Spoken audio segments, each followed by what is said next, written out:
ગુજરાતની અંદર અત્યારે હાલમાં જે મુદ્દો ચાલી રહ્યો છે તે અત્યારે હાલ દિવસે ને દિવસે વધી રહ્યો છે, કારણ કે પરસોત્તમ રૂપાલા આ પ્રચાર પ્રસાર કરવા માટે નીકળી રહ્યા છે અને એક બીજી બાજુ ક્ષત્રિય સમાજ ઝૂકવા પણ તૈયાર નથી. ત્રણ ત્રણ વખત માફી પણ માંગી છે પરસોત્તમ રૂપાલાએ, પણ ક્ષત્રિય સમાજ અડીખમ છે. ત્યારે આપણી સાથે કાણી સેનાના ઉપાધ્યક્ષ છે, તેમની સાથે આપણે વાત કરીશું. જયરાજભાઈ, જે રીતે અત્યારે હાલમાં પ્રચાર પ્રસાર થઈ રહ્યો છે, એક બાજુ ક્ષત્રિય સમાજ એવું કહી રહ્યો છે કે અમે તેમને જે કહેવાય કે ટિકિટનું જે ફોર્મ ભરવાનું હોય છે તે ભરવા નહીં દે, અને એક બાજુ પરસોત્તમ રૂપાલા હાઈકમાન્ડ સુધી પહોંચીને સમગ્ર મુદ્દો આ થાળે પાડવાની પણ ભાજપ દ્વારા કોશિશ કરવામાં આવી છે. શું કહેશો? હું એક જ વાત કરીશ. રૂપાલા સાહેબનું આ જે દિવસે ને દિવસે ઉગ્ર આંદોલન થઈ રહ્યું છે અલગ અલગ જગ્યાએ, અલગ અલગ જિલ્લા ઉપર, પણ આ મુદ્દો થાળે નહીં પડે. ક્ષત્રિય સમાજ જે રોષે ભરેલો છે, દિવસે દિવસે આટલા દિવસો થઈ ગયા અને ક્ષત્રિય સમાજનો જે આક્રોશ છે વધતો જાય છે.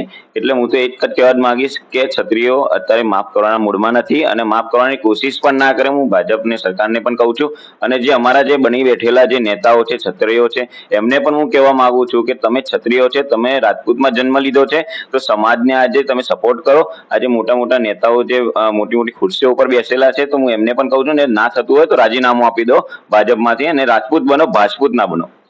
અચ્છા, તમે નેતાઓની વાત કરી. ઘણા બધા ક્ષત્રિય નેતાઓ છે, પ્રદીપસિંહ જાડેજાથી લઈને જયરાજસિંહ પરમારથી લઈને રીવાબા, જે એક ગુજરાત ના બી કહેવાય કે મહિલા ધારાસભ્ય છે અને એક ખ્યાતનામ ઇન્ડિયન ક્રિકેટ રવિન્દ્રસિંહ જાડેજાના ધર્મપત્ની પણ છે.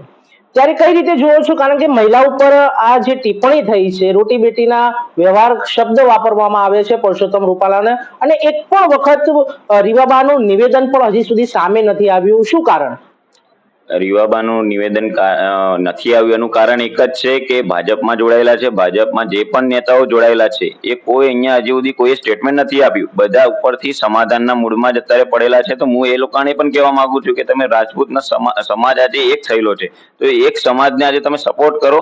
તો આજે તમે સપોર્ટ કરજો, અને આજે રાજપૂતોએ તમને સમાજ છે, પછી ભારતીય જનતા પાર્ટી છે ને, રાજપૂતોએ તમને ઉપર સીટ ઉપર બેસાડ્યા છે. આજે ગુજરાતમાં જે તમે અત્યારે જે નેતા બનીને બેઠા છો, તો એ ક્ષત્રિય સમાજ તમને આક્રોશ તમને તમારા ઉપર, એમના ઉપર પણ છે.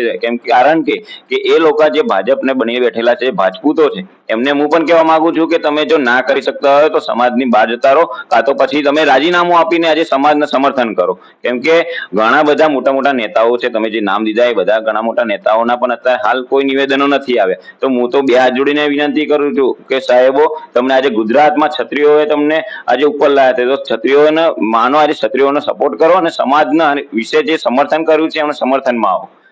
અચ્છા, હમણાં જ રાજ શેખાવત સાહેબની અટકાયત થઈ છે, આત્મવિલોપનની ચીમકી આપી હતી, એરપોર્ટથી જ તેમને ડિટેન કરવામાં આવ્યા હતા, અને સમગ્ર મુદ્દો જે અત્યારે સામે આવ્યો તેને લઈને અત્યારે હાલમાં સમગ્ર મામલો તો અત્યારે ગરમાયો છે. તો રાજ શેખાવતનું આગલું સ્ટેન્ડ શું હશે અને કરણી સેના કઈ રીતે જોવે છે? રાજ શેખાવતનું પહેલી વાત તો એ છે કે જ્યારે પણ એરપોર્ટમાં બેઠા હતા, જ્યારે રાજ શેખાવત સાહેબે જે નિવેદન આપ્યું એરપોર્ટમાં, મને નજરકેદ કરેલો છે. ત્યાર પછી જે ધરપકડ થઈ, જાણે કે આતંકવાદીને અહીંયાથી ઉપાડીને લઈ ગયા હોય એ રીતે એમની ધરપકડ થઈ. એમને જે ખેંચીને, હાથ ખેંચીને ધક્કા મારીને જે ગાડીમાં બેસાડવામાં આવ્યા, અને એમની જે પાઘડી, આજે પાઘડીનું આજે અમારું માન સન્માન છે. આજે ક્ષત્રિયોનું જે માન સન્માન કહેતા હોય એ અમારી પાઘડી છે, અમારો પોશાક છે, તો એમને પણ હાથે કરીને ઉતારવામાં આવી છે. તો એવું હું પણ પોલીસ તંત્રને પણ કહું છું, અમારા પણ અંદર 45 થી 50% જેવા પોલીસમાં છે. તો હું એમને પણ કહેવા માંગુ છું કે સમાજને સમર્થન કરો. આજે સમાજ છે તો તમે છો. આજે તો સમાજને તમે સમર્થન નહીં કરો તો સમાજ પણ તમને ધ્યાનમાં રાખશે અને તમને ક્યારે પણ માફ નહીં કરવામાં આવે. પરસોત્તમ રૂપાલા સાહેબ અત્યારે પ્રચાર પ્રસારમાં લાગી ગયા છે, ત્રણ વખત માફી માંગી ચૂક્યા છે. ત્યારે જામનગરના જામ સાહેબ જે રાજા રજવાડાઓ છે તે પણ હવે આ સમગ્ર મુદ્દે મૌન તોડી રહ્યા છે, કારણ કે બે વખત નિવેદનો બદલવા, 24 કલાકની અંદર નિવેદનો બદલવા, કઈ રીતે જોવો છો? પરસોત્તમ રૂપાલા સાહેબને જે જામ સાહેબે જે નિવેદન આપ્યું એ નિવેદનમાં એવું છે કે પહેલા જે નિવેદન આપ્યું તો એમના અમારા સમર્થનમાં હતું. બીજું નિવેદન જે આપ્યું એ એમ કહેવામાં આવ્યું કે 3 વાર માફી માંગી છે, તો ચોથી વાર માફી સંતોને બોલાવીને અને ક્ષત્રિયોના મોટા આગેવાનોને બોલાવીને એમના સામે માફી આપે તો આપણે માફ કરી દેવા જોઈએ. પણ હું પણ આપણે તો એમ કહીએ છીએ કે હું જામ સાહેબનું નિવેદન વખોડી તો નાખીશ, પણ બીજી વાત એ છે કે અમારા એ માન સન્માન છે, અમને અમારા એ રાજા કહેવાય એ પણ બીજી વાત એ છે કે એમને ખબર હોવી જોઈએ કે ક્ષત્રિયો આજે એક સમાજ આજે એક થયો છે. આજે એકના નિવેદનથી ક્ષત્રિય સમાજ રોષે ભરાયેલો છે, તો એકના નિવેદનથી કોઈ એ વસ્તુ થશે નહીં કે જામ સાહેબ એમ કીધું કે આજે માફી આપી દો. માફી નહીં થાય, આજે પણ નહીં થાય, કાલે પણ નહીં થાય. અને ટૂંક સમયમાં અમારે 14 તારીખે પણ રાજકોટમાં મહાસંમેલન છે. પૂરા ભારત વર્ષથી બધા રાજપૂતો ત્યાં આવવાના છે, અને જે આર પારની લડાઈ છે 14 તારીખે આપણને ખબર પડી જશે.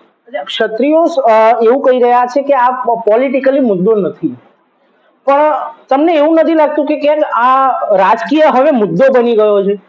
રાજકીય મુદ્દો આમાં બન્યો નથી, પોલિટિકલ મુદ્દો આમાં છે જ નહીં, કારણ કે આ સમાજનો મુદ્દો છે. અને એક અમારે ભાજપનો મુદ્દો નથી, આ કે ભાજપ વિરુદ્ધ પણ મુદ્દો નથી. અમારે મુદ્દો એક જ છે કે રૂપાલા સાહેબની ટિકિટ રદ થાય, કારણ કે જે રાજકોટમાં જે વસ્તુ જે ઉમેદવારી નોંધાઈ છે એ ઉમેદવારી એમની રદ થાય. અને બીજું કે આ ભાજપનો વિરોધ હવે એટલે થાય છે કે કારણ કે ભાજપ હવે એક્શન લઈ નહીં રહ્યું. આજે ઉપર કેન્દ્ર શાસિત નરેન્દ્ર મોદી સાહેબને પણ ઘણા બધા મેસેજો પહોંચી ગયા છે, તો પણ કોઈ એક્શન નથી. તો અમે એ જ કહીએ છીએ કે મુદ્દો ખાલી એક જ છે કે અમારો કે અમારા ટિકિટ રદ થવી જોઈએ રાજકોટ ઉમેદવારીથી. અને બીજું કે ભાજપના હવે રૂપાલાના ત્યાં વિરોધ નહીં થાય, રાજકોટમાં વિરોધ નહીં થાય, હવે સમગ્ર ગુજરાતમાં ભાજપનો વિરોધ થશે.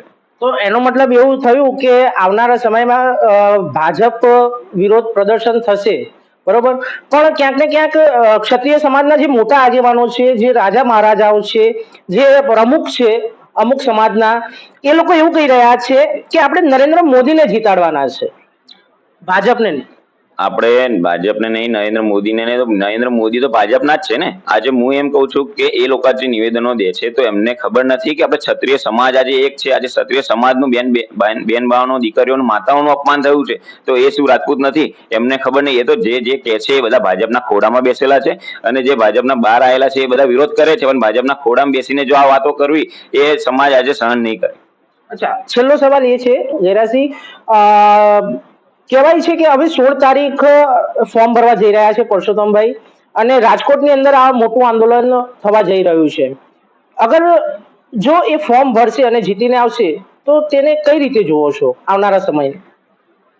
ફોર્મ ભરીને જીતીને આવશે, અમે તો અમારી જે આક્રોશ છે, અમારો આક્રોશ યથાવત રહેશે. અને ફોર્મ ભરીને પણ જો આવશે અને જો લડશે તો અમે 100% રાજકોટમાં, અમે તમામ ગામોમાં, અમે સમગ્ર ગુજરાતમાં પણ અમે મિટિંગો કરવાના છે અને અમારો પ્રચાર કરવાના છે. એટલે અમે એમને 100% અમે એમને જીતવા નહીં દઈએ એવી હું સમાજ વતી અમે વાત કહેવા માંગુ છું કે કરણી સેનામાં પણ અમે કહીએ છીએ કે કરણી સેના અને સમગ્ર રાજપૂત સમાજ એમને અમે બરાબરનો જવાબ આપીશું. કઈ રીતનો જવાબ? અમે ગામે ગામે એમનો પ્રચાર કરીશું, અમે જિલ્લા એમનો પ્રચાર કરીશું. અત્યારે સંમેલનો પણ અમારા ગામે ગામે ચાલુ છે, જિલ્લે ચાલુ છે. ગઈકાલે પાટણ પણ થયું. હવે આવનારા સમયમાં રાજકોટમાં પણ મોટી સંખ્યામાં રાજપૂતો એકઠા થશે, અને ત્યાં અમારા આગેવાનો જે પણ નિર્ણય લે એ નિર્ણય ઉપર અમે ચાલીશું. તો ચોક્કસપણે જે રીતે અત્યારે હાલમાં પ્રચાર પ્રસાર પરસોત્તમભાઈ રૂપાલા કરી રહ્યા છે, એક બાજુ ઝૂકતા નથી અને ઝૂકેગા નહીં સાલા, જે રીતે પુષ્પા પિક્ચરનો એક જે ડાયલોગ હતો તે રીતે અત્યારે હાલમાં ભાજપના જે નેતા છે તે કહી રહ્યા છે. કારણ કે અત્યારે આ મુદ્દો સમગ્ર દેશની અંદર ધીરે ધીરે વધતો જાય છે. ગુજરાતની અંદર હવે 14 તારીખે આવનારા સમયની અંદર રાજકોટની અંદર બહુ મોટું ક્ષત્રિય સમાજનું આંદોલન થવા જઈ રહ્યું છે, ત્યારે 16 તારીખે પરસોત્તમભાઈ રૂપાલા પોતે ફોર્મ ભરવા જઈ રહ્યા છે. ત્યારે હવે આવનારા સમયમાં એ જોવાનું રહેશે કે કઈ રીતે આ વિષયને આગળ લઈ જવામાં આવશે.